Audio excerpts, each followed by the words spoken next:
Welcome to the System Simplified podcast, where we feature top leaders who share stories on how to successfully systemize a business. Now, let's get started with the show.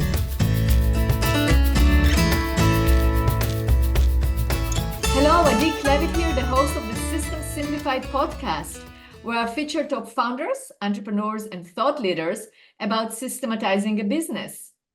And today's episode is being brought to you by Business Success Consulting Group, where we create, document, optimize, and implement processes and procedures so businesses can grow and thrive. And I would like to introduce today's guest, Phil Risher. Hi, Phil. Hey, how are you? Thanks for having me. You're very welcome. Very welcome. So first of all, we have to give a big shout out to our mutual friend, Sebastian Jimenez, who he was on my podcast. He was on your podcast. You listen to the podcast. So Sebastian, thank you for the connection. He's a great connector. He connects me actually with wonderful people. No. And that I also had on my podcast and different connections. So thank you, Sebastian, for that. And Sebastian is the founder of Rila. I made a wonderful episode. I interviewed it for one of my episodes as well, and I'm going to include it in the show notes. So good job. And I also actually interviewed Dominique Caminada, who was also introduced to me by Sebastian. So might as well mention that and also include it in the show notes. Our listeners should listen to that episode. So Phil, let's talk about you. So you help the service industry, basically the trades, to scale their business through digital marketing and through marketing strategies that actually work. You were able to take a company, basically almost double the size of the company, and then sell it to private equity using your methods and strategies. And then you decided, why not? Let's use it for other companies as well. So we definitely have it in common. We work with many, many contractors in the trades. Love doing that. I interview several of them on my podcast. I was on other people's podcasts talking about that. So let's talk about it. Let's first of all hear about your journey. How did you even get into that area? Yeah, so coming out of college, I actually worked at Enterprise Rent-A-Car. I was in their management trainee program, and I worked at a $35 billion home service or family-owned business that, started boots on the ground. So I started as an intern, worked my way up, and I was running a local enterprise branch, about like $2 to $3 million. Was my revenue. And as a branch manager, I got paid off the bottom line. So I was responsible for sales, management, managing a local team. I then went into corporate sales where I was selling fleet management services to home service businesses. So companies that have fleets of 100 vehicles, I was calling on the CEOs, setting meetings, selling them fleet management services. At the same time as I was doing that, I started a personal blog about personal finance. And I started writing about my journey of paying off student loans. I actually bought my condo with cash when I was 25. So I started talking about a lot of these things that I was doing. And from SEO, I got featured in Forbes, CNBC, Business Insider, Yahoo Finance, a bunch of other places. And I would go into these meetings with these CEOs, and we'd start talking about their fleet. And I'd ask them about what are they doing with marketing. And they would say, I'm trying this, I'm trying that. And I would kind of tell them my story. And they're like, oh my gosh, this guy's, crushing it over here. So I ended up quitting my job at Enterprise and going to do my blog full time. And I was traveling. When I came back from traveling, one of my clients was an air duct cleaning company. He had been in business for 25 years. He was doing around $3 million, very old school, no processes in place, trying to figure out how to use technology to grow his business. And when I went there, my worlds collided. Like my enterprise experience of running a local service business in tandem with my digital marketing experience, how to, optimize your website for local SEO, get leads from your website, email marketing, all that collided. And within the first year, his profit went from 300,000 to 900,000. And he starts telling all of his friends, oh my gosh, this guy's crushing it. And he actually fired me from his company. He said, hey, you're doing so good. Call the company Phlash Consulting and go out and work with other businesses, and I'll be your first customer. And this was after 1 year of working with him. So that's basically the background of how I got to this point, how we help companies. I've been in the trades. I know I've been in the, in air ducts, cleaning them literally. So I know what it is like, to have a technician call out, to not have full schedules. I felt it many, many times.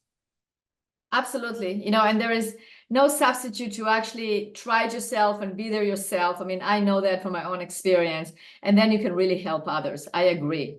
So Exactly. let's talk about the strategies that you implement. So what are some of the strategies that you implement and you work with companies in the trades? Yeah, when we look at a good marketing plan, a lot of times business owners, they focus solely on new customers coming in the door. And what we try to look at is a holistic marketing plan. And there's three parts to that. There's visibility, conversions, and then retargeting. And I'll kind of break down all three. So with visibility, it's like, how are people going to find you? There was a recent study that 87% of people are doing their homework off of your website. They're on Google, looking at reviews. They're reading your Yelp reviews. They're going through and trying to make a decision about picking, 2 or 3 companies that I'm going to reach out to. So from creating visibility, it's like have an SEO game plan, whether that's your Google business profile, optimizing website for local SEO, also running ads, having a good ads game plan, whether it's Google local service ads, Google search ads. We could talk about some of these things. And then one really big one for visibility that most people miss out is having B2B partnerships. So if you're an electrical contractor, partner with a plumber or plumbing companies and get leads from there. So how do you do that? Like, how would that increase your visibility? Like, give me an example of how an electrical company right now can increase visibility by actually partnering with a plumbing company. So when I was working at the duct cleaning company, they had 36 Google reviews. Okay. They were a $3 million business, 36 Google reviews, which is crazy. Their bread and butter, over 50% of their business was referral partners. They partnered with HVAC contractors to get referrals from the HVAC contractors, and they would pay for the referrals. So the way that they did it was they cold outreach to the HVAC contractors and said, hey, you don't do duct cleaning, refer us. And they would just go to all the HVAC contractors and get the referrals coming in.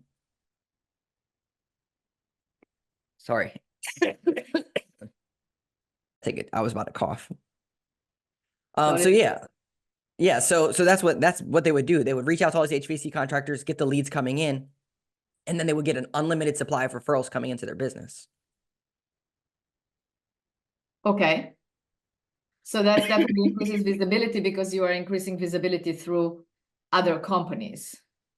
Exactly. So when we talk about increasing your visibility, if you are reaching out to all these HVAC contractors and you have technicians that are out selling for you, the beauty of it is that now you have people inside people's homes that are selling for you. That's increasing your visibility. Whether they come through a referral or they find out about you and they go onto your website and turn into a lead, you have people in people's homes that are now pitching your services.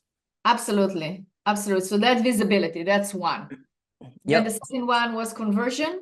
Yep. So when we talk about conversions, this is a huge, huge area of opportunity. And this was one of the big ones that I uncovered when I was working at the duct cleaning company that we take to work with companies today. A lot of times we get traffic to the website and they reach out to the business and no one responds to them. There was a report that 47% of web forms have no response to them. So someone fills out a form on your website, and maybe what was happening at the duct cleaning company was all these forms would come in on Saturday at 10 p.m. On Monday at 9 a.m., we try to call all these people back and they wouldn't answer. And then the CSRs would print them out. They put them on the desk right here and they put a check mark next to it and say, left message, whatever. They wouldn't follow up. So what we found was when a lead comes in, we need to send them a text message right away. We need to ask some qualifying questions right away. We need to send an email right away. Basically, we need to have a lead nurture process. There's not a lead process. It's a lead management process. So when we talk about conversion, it's having that conversion funnel in place. Absolutely. So what's the solution? How do you do it if it comes on a weekend or, during a holiday? I mean, what do you do? What's your solution for that? Yeah, so we came up with 3 solutions. The first one was when someone fills out a form on your website, they should automatically get a text message and an email right away. That should ask them, hey, what exactly is going on? Can you send us some pictures over here? Tell us a little bit more about your problem. The reason the text message is huge is because 95% open rates with text messages. So you basically start the conversation so they feel like the ball's rolling with the problem that they're trying to solve. Absolutely. The second solution that we uncovered was online scheduling, which we implemented in their business. And now they get over 100 online bookings every single month just by having online scheduling. The reason online scheduling is huge is because then people can attach a date to their actual solution. And the third one is having an estimate calculator on the website. And the estimate calculator, a lot of times people want to know how much is it going to cost and when can you do it? So if you can answer those two questions on their website through an estimate calculator and online scheduling, you can start just getting leads and booking things and start the conversation like the holidays or the weekends. I think it's amazing, but do you find that those online bookings actually basically retain the bookings, or what's the difference in percentage of actually appointments kept as opposed to actually talking to somebody? Yeah, I think the very important thing about online scheduling is you want to make it look official. So what I mean by make it look official is when you book this appointment, you are scheduled. It's not like request an appointment, request a service. It's like, no, you're booking this date. So they have, 95% show rates for their online bookings because it's literally like a calendar. You're picking your date. They have a bunch of questions that they ask you. Well, I wonder if it's also necessary to actually charge something, like, you basically, I mean, I've seen that. You can either charge and say, if the technician comes, we can refund whatever. A small amount, but then there is a skin in the game because otherwise people can just schedule and forget, right? Or, put in like $99 and that will go towards your repair if you decide to do the repairs, right? Or something like that. So at least people will not just schedule and forget about it. That's right. Yeah. Have some type of a commitment in there. And that's kind of walking through that sales funnel. Like you get a lead, you want them to hopefully schedule an appointment. Another huge one that most people miss out on is when you send an estimate to someone, then you need to have an estimate follow-up process. So another company that we worked with, they went from 3 million to 8 million in 36 months. And then they sold to private equity. And their bread and butter was when the technician goes out and does the HVAC service, they should be giving out at least 3 to 5 estimates for other things. So, hey, while I'm here, let me take a look at your hot water heater. Let me take a look at your ductless unit or your cold room in your house and offer you X, Y, and Z. Then what the technician would do was originate the estimate and say, okay, if you have any questions, let me know. On the back end, they had a CSR who was responsible for following up on those estimates, but they had an email sequence that was now following up on the estimates, answering questions over and over for the next 14, 21 days, and they would close deals way faster. Most people miss out on that 100%. Absolutely. Absolutely. Follow-up is key, and finding other opportunities is key as well. I agree with you 100%. Wow. Yeah. Okay. So we have visibility. We have the conversion. What's the third leg? Yeah. The third leg is retargeting. And with retargeting, this is taking all the prospects, customers in your CRM, because when they come through your funnel, you might close 30% of those people. The other 70% of them already vetted you out. They already said, okay, I think this might be the company for me. They've already said, like, I kind of know you. I kind of like you. Maybe I don't trust you just yet. And all these people are sitting in your CRM, thousands, tens of thousands of people are just sitting there. And you never reach out to them to ask them to cross-sell them a different service, to give them some type of a promo or offer. So with retargeting, it's taking all those prospects and customers, putting them into some type of an email newsletter, quarterly newsletter, something like that, or text message automation, bringing them back into your funnel. We have a saying, you can't get lifetime value without a lifetime relationship. And a lot of times people don't build that lifetime relationship. They just say, oh, they'll call me when they need me. That's not how it works. It's just like, oh, my friend will call me whenever they want to talk. It's like, no, you got to call them too to build a relationship back and forth. That's absolutely correct. So give me some examples for, like, I love that idea and it's very correct. You're absolutely correct. So give some examples of how do you use that retargeting, or I guess the building of those relationships, of the lifetime relationships with existing customers. Yeah, for sure. So out of the 3 legs that we talked about, visibility, conversion, retargeting is the fastest one because you already have the customers there. You just need to send them something to them to turn into a customer. You don't have to do all this SEO. You don't have to set up landing pages. You don't have to do all this automation stuff. It's just reach out to the people that already know, like, and trust you. So some examples are, we have a custom closet and design company that we work with. They never did retargeting. The first email that we sent out was about building a custom home office. So build all these custom cabinets and everything. The person reached out and said, hey, I got a quote from you a year ago about a custom closet in my master bedroom, but it wasn't the right timing for me and I went with someone else. But I didn't like the service that they gave me and I really am thinking about getting a home office. Could you give me an estimate for that home office? That was the first email that we sent out to their customer database, who wasn't even a customer of theirs. They were a past prospect. They ended up turning that into a $20,000 job.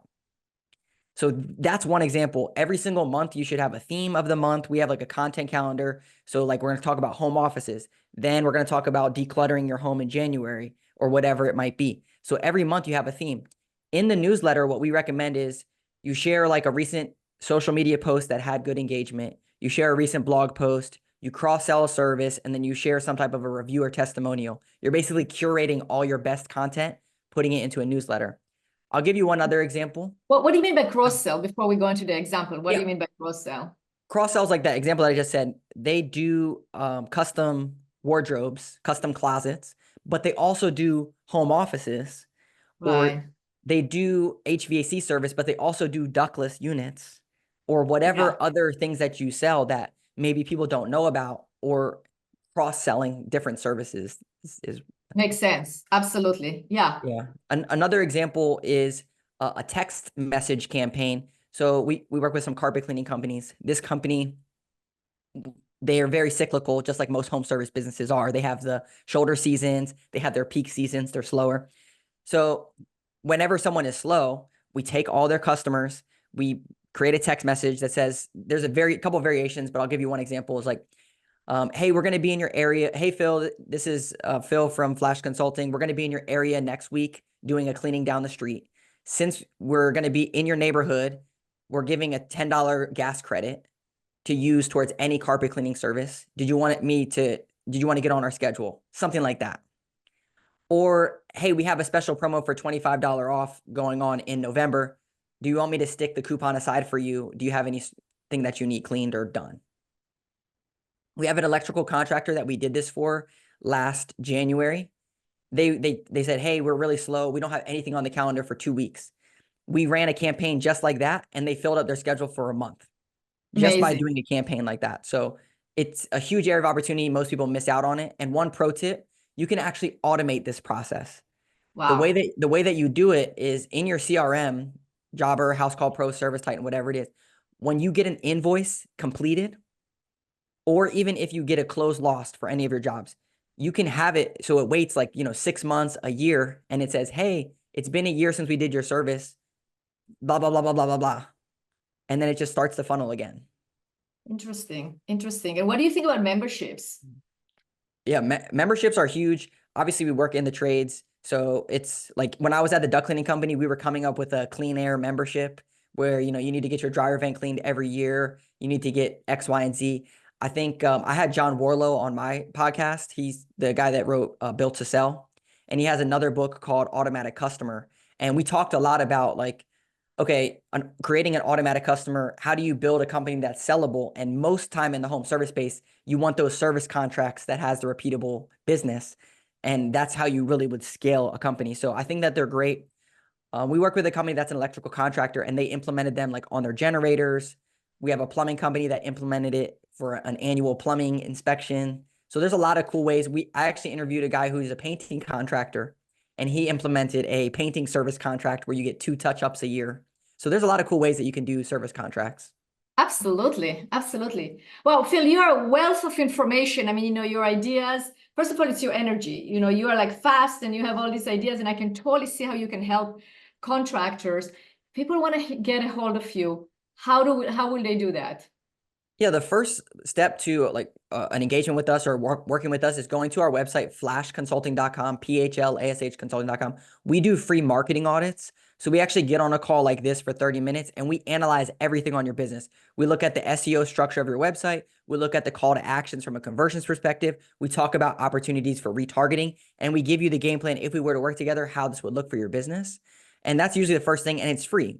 You set it up right on our website. Fantastic. Well, I definitely encourage everyone to do that. And Phil, again, thank you so much for being a guest on this podcast. This was a great conversation, a lot of knowledge that you shared. We're going to write a blog post about it and post it as well. And thank you so much for being a guest on this podcast. Yeah, absolutely. Thanks for having me.